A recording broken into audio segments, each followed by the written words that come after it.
Voyageur, arrête-toi et regarde. En cet endroit, l'ange Gabriel s'est posé près de la Vierge Marie. Car ces maisons, ce village, c'est Nazareth en Galilée. Au-delà, s'étend la fameuse plaine d'Esdraelon, où le choc des armées a retenti depuis plus de 30 siècles. La prophétesse Déborah y a chanté la défaite des rois de Canaan. Qu'ainsi périssent, ô Seigneur, tous vos ennemis. Et, en 1917, le général anglais Allenby y a vaincu les Turcs. Plus à l'est, dominant ce champ clos extraordinaire, voici ces monts que le roi David avait maudits. Mont Gilboa, qu'il n'y ait plus sur vous ni rosée ni pluie, car là fut jeté bas le bouclier des héros. Le roi Saül, qui vaincu par les Philistins, s'y donna la mort. Chaque parcelle de cette terre galiléenne a été le témoin d'actes qui n'ont jamais cessé d'émouvoir nos consciences. Mais serions-nous encore au temps biblique?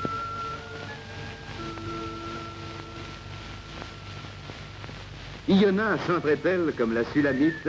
Dis-moi, ô toi que mon cœur aime, où tu mènes paître tes brebis, où tu les fais reposer à midi, pour que je ne sois pas comme égaré autour des troupeaux de tes compagnons. Vous êtes toute belle, ô mon ami, répondrait le berger, et il n'y a point de tache en vous. Poursuivrait-il, venez du Liban, mon épouse, venez des monts de Sanir et d'Hermon, des cavernes des lions et des montagnes des léopards. Non, tout change. Il n'y a plus de léopards en Galilée, ni de lions en Judée, et Iona est une jeune fille d'aujourd'hui.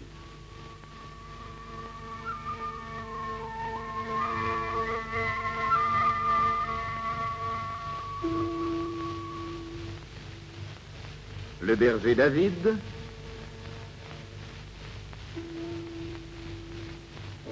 Iona, une jeune fille aux tresses blondes,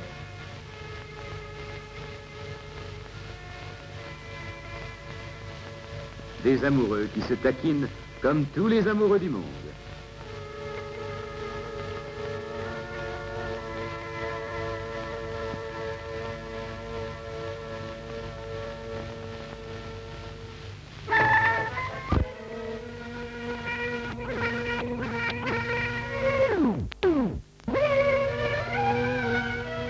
Préférerait-il son troupeau de chèvres à la belle Iona, sa femme? Non, voyageur. Mais sous tous les cieux, les hommes sont prompts à engendrer leur propre douleur.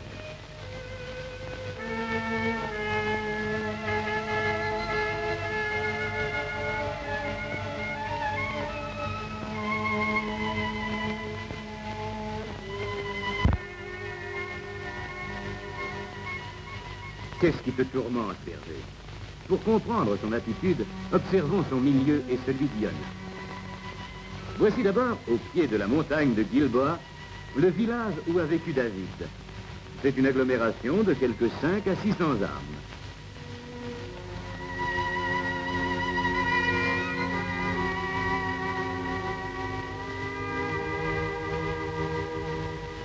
Dans cette exploitation agricole, la motorisation est très poussée.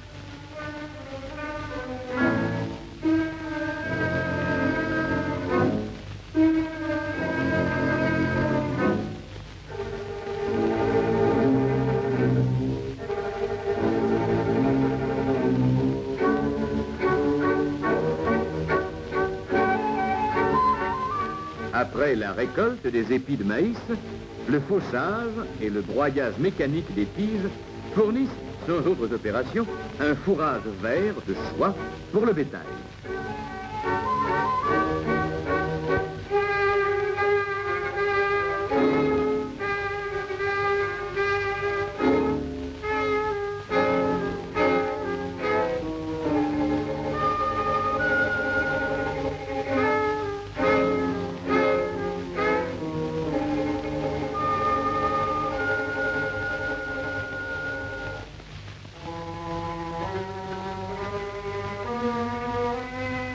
Cueillette des pamplemousses. Avec les oranges, ces agrumes constituent la principale richesse agricole du pays.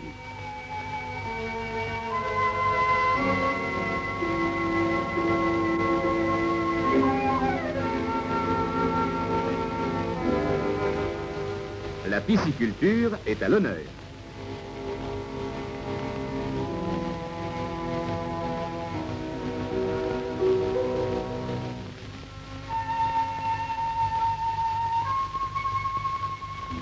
Dans ces bassins, on élève des carpes.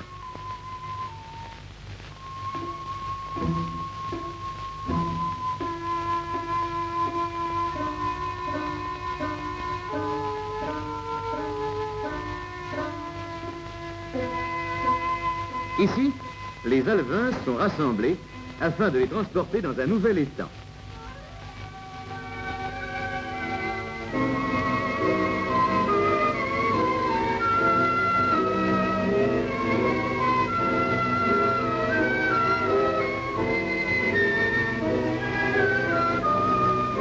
L'eau de la cuve est fortement oxygénée afin que les jeunes poissons supportent mieux le voyage.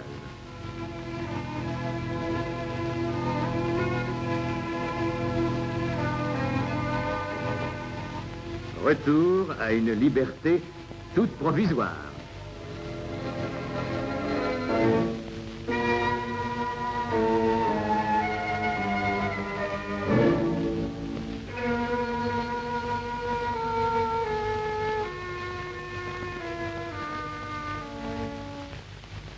Et le pharaon leur ayant demandé « À quoi vous occupez-vous » ils lui répondirent « Vos serviteurs sont pasteurs de brebis comme l'ont été leurs pères. » Mais trêve de réminiscences bibliques. Subtil arrosage d'une terre sur laquelle la pluie tombe rarement. Cette méthode permet d'utiliser un volume d'eau 2 à 3 fois moindre qu'avec un procédé d'irrigation par canot.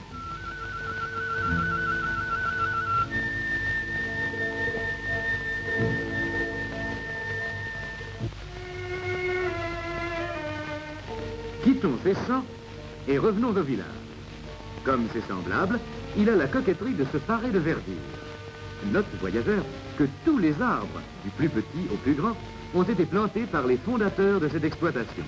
Car cette vallée, si fertile aujourd'hui, n'était il y a 30 ans que désert et marais pestilentiels. Chaque pavillon comprend plusieurs logements. Chacun ne dispose en général que d'une pièce, plus ou moins vaste, précédée parfois d'une entrée.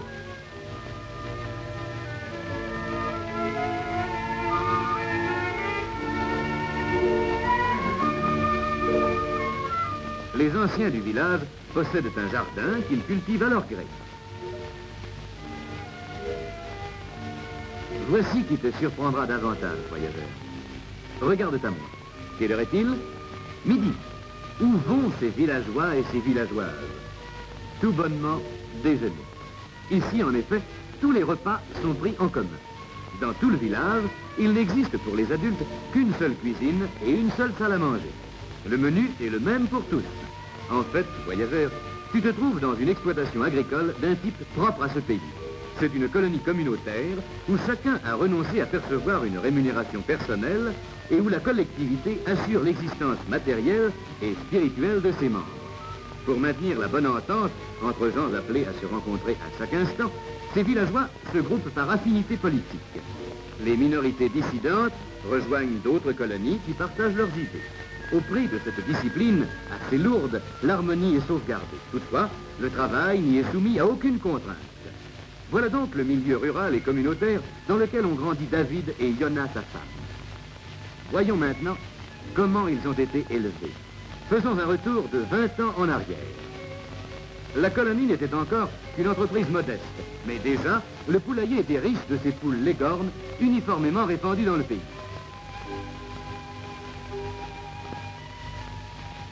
Ce jour-là, une certaine rumeur s'était propagée de la basse-cour jusqu'au moulin.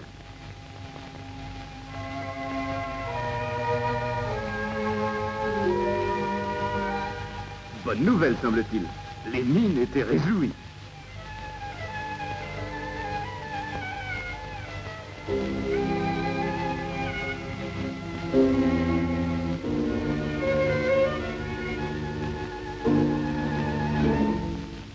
Simon! Tu as un fils! Un fils, s'écrie le père ravi. Un fils!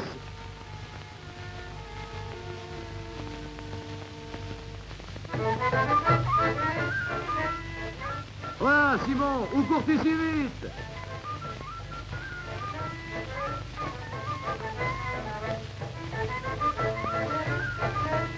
Viens casser la côte avec nous, croyez-vous?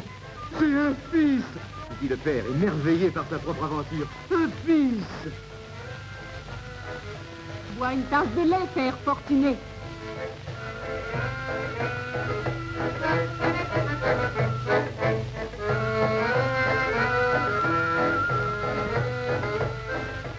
Encore une tranche de melon?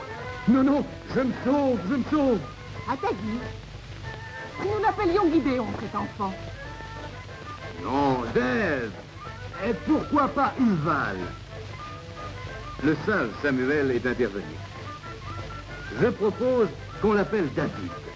Va pour David, le village et les parents adopteront ce nom. La collectivité a déjà édifié une belle pouponnière. Indifférent au tumulte du monde, bébé David y commence sa vie communautaire. Voyons, père trop pressé, vous vous trompez de moutarde. Regardez, mais n'y touchez pas.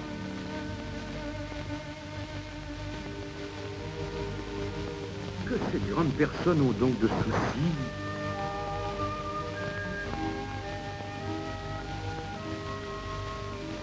Deux ans plus tard, une vie sans précédent ni équivalent a commencé pour le bambin David. Jusqu'à son adolescence, c'est le village tout entier qui prendra soin de lui comme de ses petits camarades, garçons et filles. Cependant, ses parents demeurent à proximité et le verront chaque jour aux heures qui précèdent le repas du soir. À 4 ans, le gosse David est maintenant pensionnaire dans cette belle maison. Ainsi, dès sa plus tendre enfance, il n'aura connu d'autre mode d'existence que cette vie en commun de tous les instants. Préparation à longue échéance d'un avenir lointain.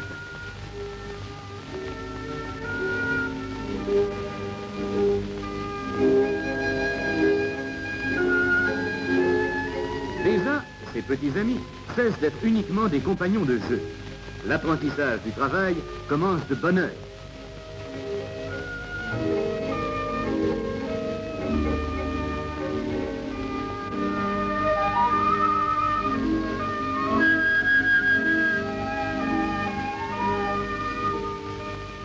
Non, non, ces demoiselles ne jouent pas.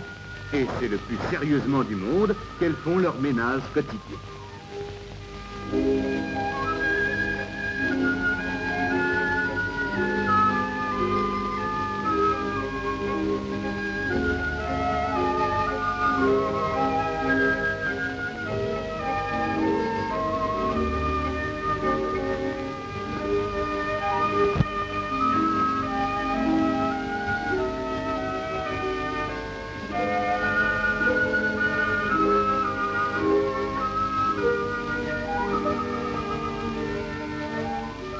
Alors, Julie, vous ne savez plus laver une assiette? Comme les pionniers, le jeune David plante un eucalyptus. Cet arbre si précieux qui assèche le sol et donne une ombre agréable. Ainsi prend naissance une nouvelle forêt.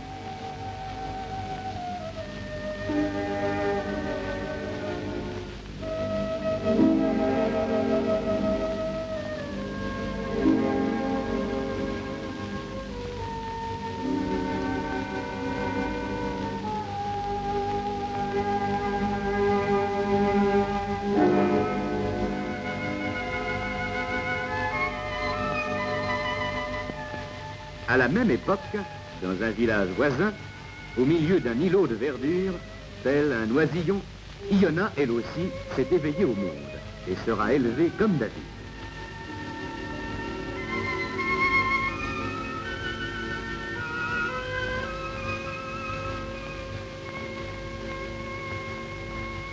C'est la fin de la journée. Les parents et les enfants se sont retrouvés un moment et c'est généralement juché sur les épaules du père que David, comme ses petits camarades, regagne leur maison.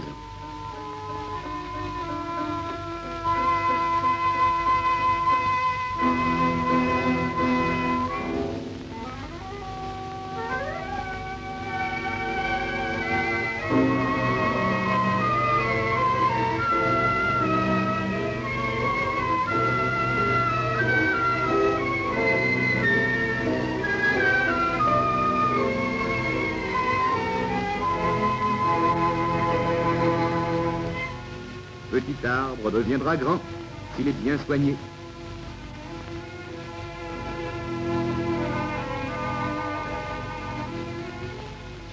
À 10 ans, on est déjà un grand petit bonhomme.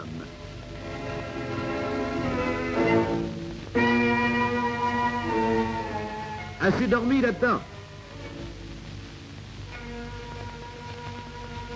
Allons, réveillez-vous.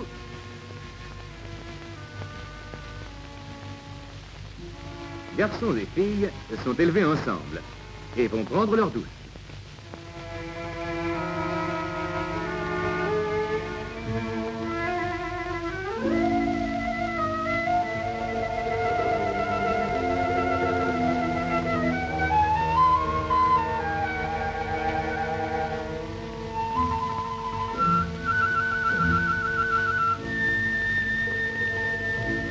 Point des planches de botanique. Après les premières pluies, la classe part à la recherche des premières fleurs.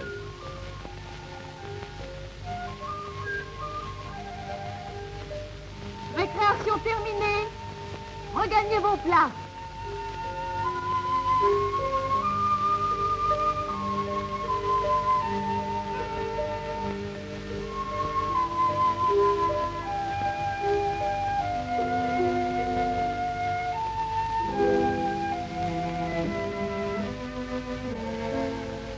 Rien de plus naturel que de pratiquer l'histoire naturelle dans la nature. Regardez, regardez, des petits camarades qui se livrent à l'étude de la nature avec la même ardeur que nous.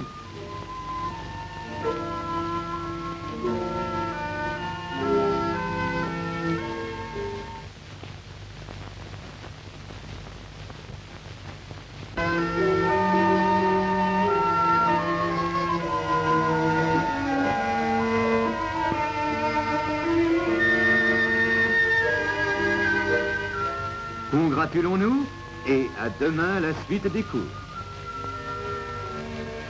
Première rencontre, premiers épanchements. Tiens, prends mon bouquet, Yona. Merci, David. Tu me donnes une de tes fleurs, Yona? Non, David, je les garde toutes pour moi. Sautons quelques années. Le lycée est en face du village. Joyeux envolée.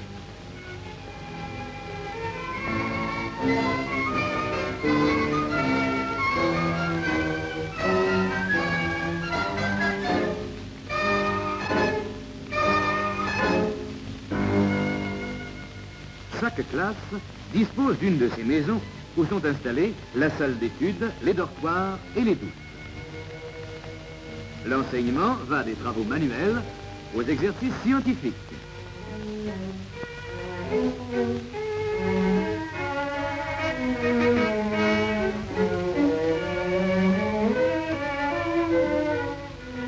Manipulation physique, alchimie culinaire.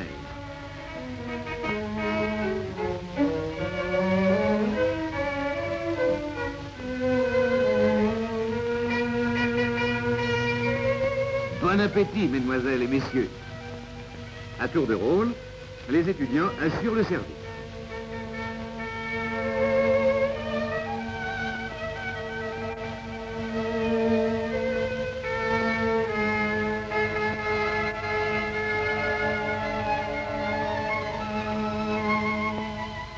Si rigoureusement dirigée, peut cependant avoir des conséquences imprévues. Car enfin, pour ces fiancés, l'avenir immédiat est sans nuage. Pas de préoccupation d'argent, de travail ou de logement. Toutes les colonies manquent de main-d'œuvre et dans toutes, les conditions d'existence sont également assurées. Alors, David, pourquoi cette mine soucieuse?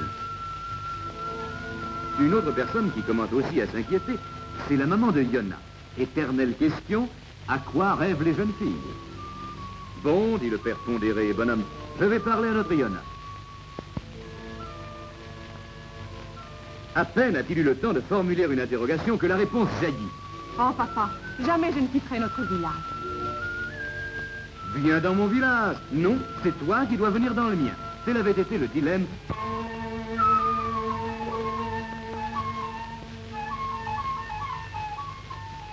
Yona, elle, heureuse et comblée, a repris sa besogne quotidienne. Car ici, c'est la règle tacite, nul homme ou femme ne saurait rester inactif.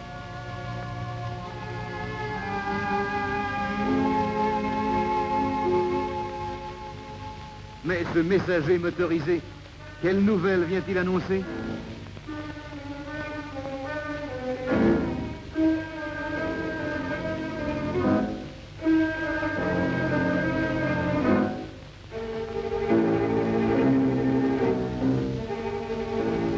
Tu cours, berger?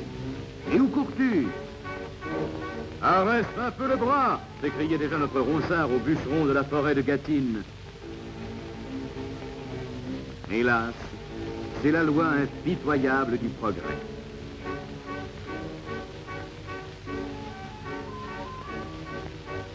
Eucalyptus, tu as fait ton devoir, tu as asséché la plaine, cède maintenant la place au maïs ou aux cultures maraîchères.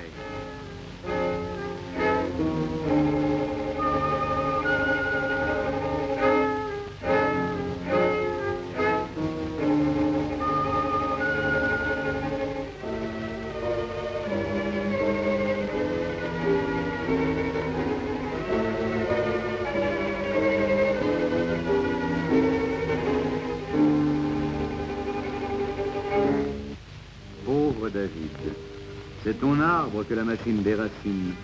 Oui, cet arbre que tu avais planté et soigné avec tant d'amour.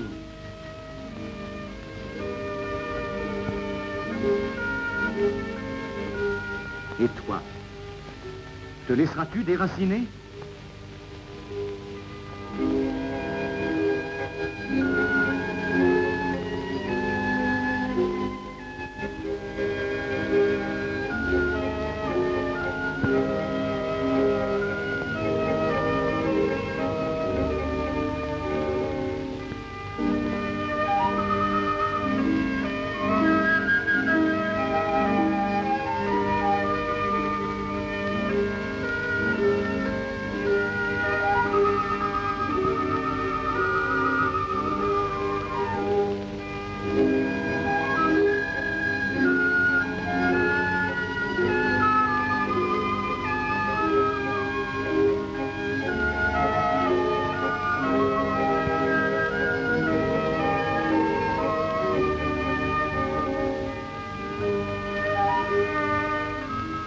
Contemple cette terre à laquelle tu sais déjà que tu reviendras.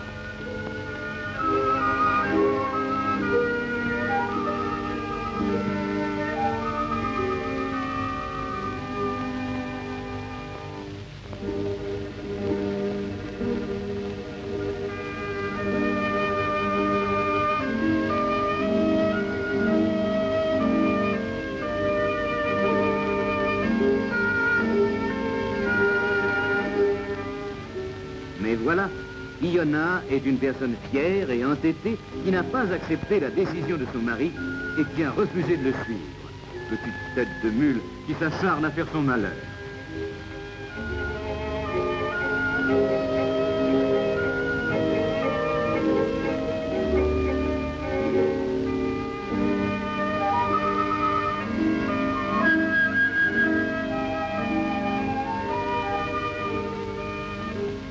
Il est vrai que pour se distraire de son chagrin, car elle l'aime, son David, elle console et soigne les plus malheureux qu'elle. Ces enfants d'immigrants dont les parents n'ont pas encore pu être intégrés dans l'économie nationale. C'est gentil de sa part, et cela prouve qu'elle n'est peut-être pas aussi égoïste que nous le pensions.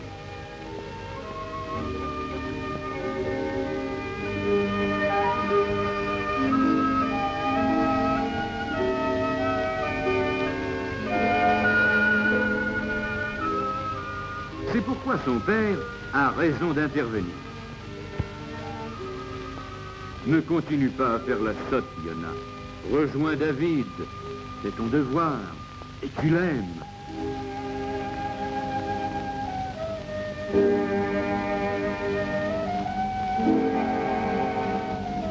Sage conseil que l'amour-propre vaincu ne combattra plus.